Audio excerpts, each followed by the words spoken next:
ఈరోజు ఎండిన రొయ్యల టమాటా ఫ్రై చేసుకునే పద్ధతి చూద్దాం. ఇప్పుడు ఎండిన రొయ్యల్ని వేయించుతున్నా. ఈ విధంగా వేయించుకోవాలి. ఈ వీడియోలో చూపించినట్టుగా శుభ్రం చేసుకొని పక్కన పెట్టేసుకోవాలి. ఇప్పుడు గిన్నె పెట్టేసుకొని నూనె పోస్తున్నాను. ఇప్పుడు నూనె వేడెక్కిన తర్వాత జీలకర్ర ఆవాలు వేస్తున్నా. కట్ చేసిన పచ్చిమిర్చి వేసుకుంటున్నాను. ఉల్లిగడ్డలు కూడా వేసేసుకున్నా. అల్లం వెల్లుల్లి పేస్ట్ కూడా వేసుకోవాలి. తగినంత పసుపు వేసుకొని కలుపుకోవాలి. ఇప్పుడు పక్కకు పెట్టిన రొయ్యల్ని ఉప్పు నీళ్ళలో కడుక్కొని పోస్లో వేసుకోవాలి.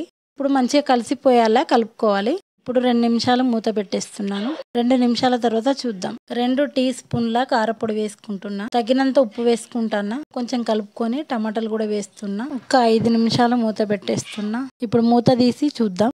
ఇప్పుడు కొత్తిమీర వేస్తున్నా. గరం మసాలా, ధనియాల పౌడర్ వేస్తున్నా. ఒక 2 నిమిషాల తర్వాత అంతే, ఎండిన రొయ్యల tomato fry ready. Amazing! Like, share,